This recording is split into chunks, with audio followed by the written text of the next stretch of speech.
आज हम कक्षा 12 की हिंदी अनिवार्य की पुस्तक सृजन के सफल प्रजातंत्र के लिए आवश्यक बातें नामक पाठ को पढ़ेंगे, जिसके लेखक है डॉक्टर भीमराव अंबेडकर। इनका जन्म है सन 1891 ईस्वी और मृत्यु सन 1956 ईस्वी।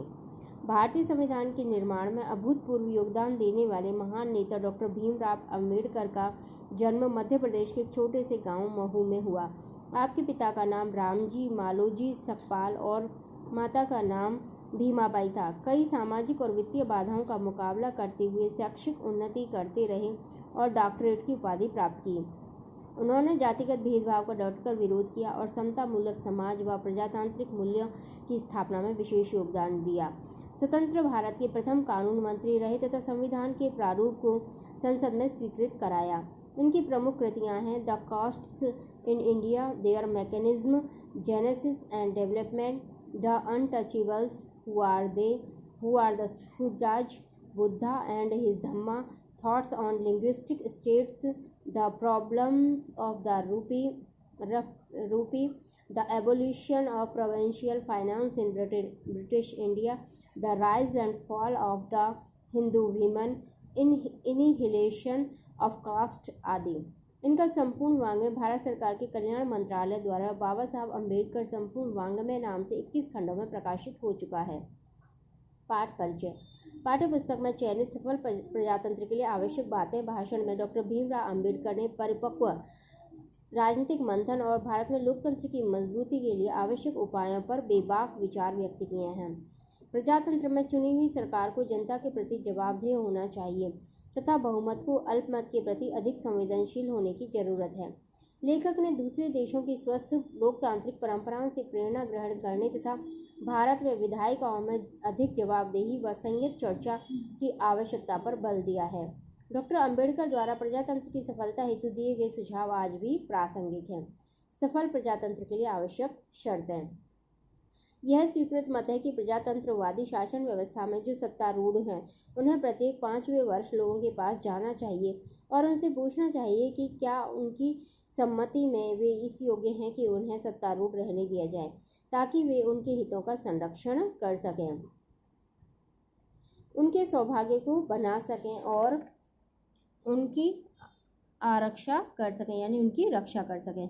प्रजातंत्र का केवल इतने से ही संतोष नहीं होता कि प्रत्येक 5वें वर्ष सरकार की रोकथाम की जा सके और इस बीच के समय में कोई सरकार को कुछ भी न कह सुन सके। प्रजातंत्रवाद चाहता है कि न केवल 5 वर्ष की समाप्ति पर सरकार का निषेध किया जा सके, बल्कि ऐसी भी व्यवस्था होनी चाहिए कि सरकार के विरुद्ध किसी भी समय और तुरंत निषेधात्मक कार्यवाही की जा सके। अब यदि आपको मेरे कहने का आशय स्पष्ट हो तो प्रजातंत्र का मतलब है कि किसी भी आदमी को सदैव शासन करते रहने का अधिकार नहीं। यह शासन करने का अधिकार लोगों की स्वेच्छा पर निर्भर करता है। उस अधिकार को लोकसभा भवन में ही चैलेंज किया जा सकता है। आप देखें कि विरोधी पक्ष का होना कितना आवश्यक है। यानी कि बाबा साहब अम्बेडकर हैं, वो ये बता रहे हैं कि लोकतंत्र का अर्थ है कि हमें केवल 5वें साल में ही सरकार परिवर्तन का अधिकार नहीं होना चाहिए, बल्कि हमें लगे कि ये नेता हैं वो हमारे लिए ठीक से कार्य नहीं कर रहे हैं तो उन्हें इन 5 वर्षों में से किसी भी समय पर उन्हें शासन से हटाने का अधिकार है वो दिया जाना चाहिए। आप देखें कि विरोधी पक्ष का होने का क्यों आवश्यक है। विरोधी पक्ष के होने का मतलब है सरकार हमेशा हथौड़े के नीचे रहती है। जो लोग सरकारी पार्टी में नहीं हैं उन लोगों की दृष्टि में भी प्रत्येक सरकारी कार्य का औचित्य सिद्ध होना चाहिए। यानी जो सरकारी कार्य किए जा रहे हैं तो विपक्षियों को भी ये बताना चाहिए कि ये जो सरकारी काम किए जा रहे हैं उनका क्यों आवश्यक है। दुर्भाग्यवश हमारे देश में नाना कारणों से मेरी सम्मति में प्रधान कारण सरकारी विज्ञापनों से मिलने वाली आय हो सकती है। सरकारी पक्ष का कहीं ज़्यादा प्रचार होता है, विरोधी पक्ष का बहुत कम। विरोधी पक्ष समाचार पत्रों के लिए किसी आय का साधन नहीं बन सकते। शासक दल के सदस्यों के भाषणों से समाचार पत्रों के अंतिम पृष्ठों में भी अंत में कहीं जाकर जगह पाते हैं। मैं प्रजातंत्रवाद की आलोचना नहीं कर रहा हूँ। प्रजातंत्रवाद की सम्यक सफलता के लिए विरोधी पक्ष का होना एक अनिवार्य शर्त है। क्या आप जानते हैं कि इंग्लैंड में विरोधी पक्ष के लिए न केवल स्थान है बल्कि विरोधी पक्ष के कार्य को चालू रखने के लिए विरोधी पक्ष के नेता को सरकारी खजाने से वेतन दिया जाता है। उसे एक सेक्रेटरी दिया जाता है, उसे कई सांकेतिक लेखक तथा दूसरे कर्मचारी दिए जाते हैं। लोकसभा भवन में उसके लिए पृथक एक कमरा रहता है जिसमें वह अपना कार्य चलाता है। इसी प्रकार आप देखेंगे कि कनाडा में भी जिस प्रकार प्रधानमंत्री वेतन प्राप्त करता है, उसी प्रकार विरोधी पक्ष का नेता भी वेतन प्राप्त करता है। इन दोनों देशों के लोग सोचते हैं कि कोई ना कोई होना चाहिए जो सरकार की गलतियों की ओर भी उंगली निर्देश कर सके। वे चाहते हैं कि सरकारी गलतियां बताने का कार्य सतत निरंतर होता रहना चाहिए, इसलिए वे विरोधी पक्ष के नेता पर रुपया खर्च करना बेकार नहीं समझते, क्योंकि विरोधी पक्ष का जो नेता होगा वो सरकार की जो कमियां हैं उनको उनके सामने रखेगा और जनता के लिए एक अच्छा कार्य है वो हो पाएगा। इसलिए वे विरोधी पक्ष के नेता पर पैसा खर्च करना पैसे की बर्बादी नहीं मानते। मैं समझता हूँ कि एक तीसरी शर्त भी है जो प्रजातंत्रवाद की सफलता की पूर्व आवश्यकता है। वह यह कि कानून तथा शासन की दृष्टि से सभी समान होने चाहिए। यद्यपि ऐसे छुटपुट अवसर गिनाए जा सकते हैं जहाँ कानून की समान दृष्टि नहीं रहती है, तो भी मैं नहीं समझता कि इस समय मुझे कानून की दृष्टि में समानता के बारे में कुछ बहुत अधिक कहना चाहिए। लेकिन शासन की दृष्टि में समानता की बात महत्वपूर्ण है। आप में से बहुत से लोगों के लिए संभव है कि या तो ऐसी घटना याद कर सकें या ऐसी घटनाओं की कल्पना कर सकें जबकि सत्ता शासनारूढ़ पार्टी अपनी पार्टी के सदस्यों के हित में ही शासन करती प्रतीत हुई हो। कुछ भी हो, मैं इस प्रकार की कितनी ही घटनाएं याद कर सकता हूँ। आप कल्पना करें कि एक कानून है जो कहता है कि कोई भी आदमी बिना लाइसेंस के किसी विशेष वस्तु का व्यापार नहीं कर सकता, क्योंकि कानून सबके लिए समान है। इसलिए कोई भी उस कानून पर आपत्ति नहीं उठा सकता। उस कानून विशेष में कहीं कुछ भी पक्षपात नहीं है।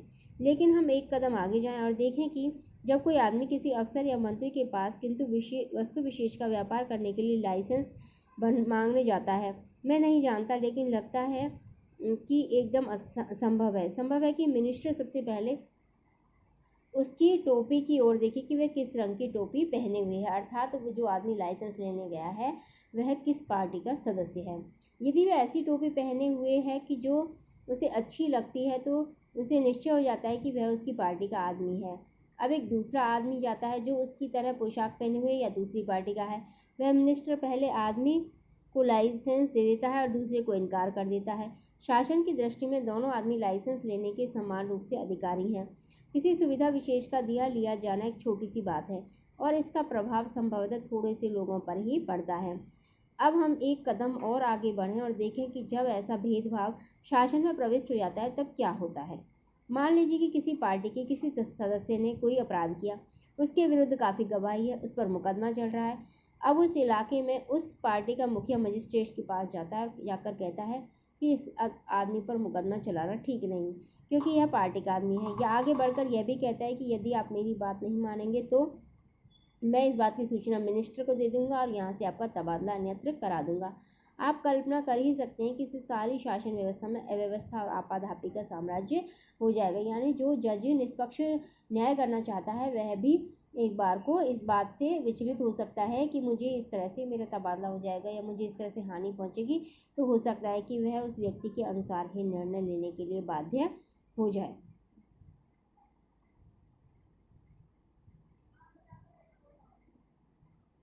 किसी समय अमेरिका में यही हाल था। उस समय की शासन पद्धति विकृत पद्धति के नाम से प्रसिद्ध है।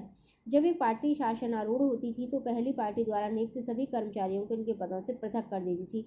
यहाँ तक कि क्लर्कों और चपरासियों तक को भी निकाल बाहर किया जाता था। उन सब की जगह नई पार्टी के नए आदमी नियुक्त किए जाते थे। वास्तव में काफ़ी वर्षों तक अमेरिका में कहने सुनने लायक किसी भी तरह की शासन व्यवस्था नहीं थी। बाद में यह बात स्वयं उनकी समझ में आ गई कि प्रजातंत्रवाद के हित में यह ठीक नहीं है। उन्होंने इस विकृत पद्धति को बदल दिया ताकि शासन व्यवस्था शुद्ध बनी रहे, न्याय संगत रहे और राजनीति से दूर रहे। इसलिए इंग्लैंड के लोगों ने राजनीतिक कार्यालय और सिविल कार्यालय में भेद कर दिया। सिविल कर्मचारी स्थायी रूप से बने रहते हैं। सिविल कर्मचारी मतलब जो सरकारी व्यवस्था को बनाए रखने वाले कर्मचारी हैं, जो कि 60 वर्ष की उम्र में रिटायर्ड हो जाते हैं, ये कह सकते हैं हम उनको आइडेंटिफाई करने के लिए। तो इन दोनों में उन्होंने भेद कर दिया। जो मंत्री हैं वो राजनीतिक कार्यकर्ता हो गए और जो सचिवालय इत्यादि के जो कर्मचारी हैं वो सभी सिविल कार्यालय हो गए। सिविल कर्मचारी स्थायी रूप से बने रहते हैं। कोई भी पार्टी शासनारूढ़ है या सभी पार्टियों के आज्ञानुसार कार्य करने वाले होते हैं। इनके कार्य में कोई मिनिस्टर हस्तक्षेप नहीं करता। जब हमारे देश में ब्रिटेन के लोगों का शासन था तो यहाँ भी यही बात प्रचलित थी। मुझे स्पष्ट रूप में एक अनुभव याद आ रहा है जो मुझे उस समय हुआ जब मैं गवर्नमेंट ऑफ इंडिया का मेंबर था। आप ध्यान देंगे तो आप देखेंगे कि लगभग हर वायसराय के नाम दिल्ली में कोई न कोई स्ट्रीट या क्लब है। ऐसे एक ही वायसराय या गवर्नर जनरल है जिनके नाम पर कोई स्ट्रीट या कोई दूसरी संस्था नहीं है, और उस गवर्नर जनरल का नाम है लॉर्ड लिनलिथगोन। उसका प्राइवेट सेक्रेटरी मेरा मित्र था। उस समय पब्लिक वर्क्स डिपार्टमेंट मेरे पास था और ऐसे बहुत से काम थे जो मेरी ही देख रेख में हो रहे थे। वह आया और धीरे से मुझे कहा, मेरे प्रिय डॉक्टर, क्या आप लॉर्ड लिनलिथगो के नाम पर किसी संस्था या कार्य का नामकरण नहीं कर सकते? उसने कहा, यह बुरी तरह खटकता है कि सभी का नाम है, केवल उनका ही नाम नहीं है।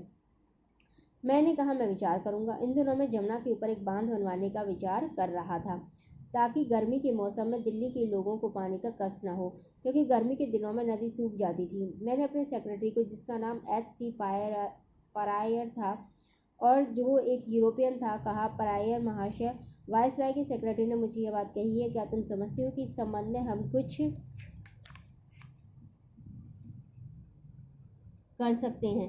क्या आप समझते हैं कि उसने उत्तर दिया होगा? उसका जवाब था, महोदय, हमें ऐसा कुछ भी नहीं करना चाहिए। आज मुझे लगता है कि किसी का ऐसा उत्तर देना असंभव प्राय है। मिनिस्टर की इच्छा के प्रतिकूल किसी अफसर का कुछ कहना आज मुझे एकदम असंभव लगता है, लेकिन उन दिनों यह संभव था, क्योंकि ब्रिटेन की तरह हमने भी बुद्धिमत्तापूर्ण फैसला कर रखा था कि सरकार की शासन व्यवस्था में दखल नहीं देना चाहिए। सरकार का काम है पॉलिसी या नीति तय कर देना। उसका यह काम नहीं है कि शासन व्यवस्था में हस्तक्षेप करे या पक्षपात से काम ले। यह बात महत्वपूर्ण है। मुझे लगता है कि अब हम उस परंपरा से दूर हटते जा रहे हैं और कहीं ऐसा ना हो कि हम इस मर्यादा का एकदम परित्याग कर दें। और वास्तव में आजकल यही हो रहा है। आजकल राजनीति और जो सिविल है वो दोनों एक दूसरे से इतने मिल गए हैं कि जो अमेरिका में पहले जो हाल था वही आजकल भारत में हाल हो रहा है। आज के लिए इतना ही।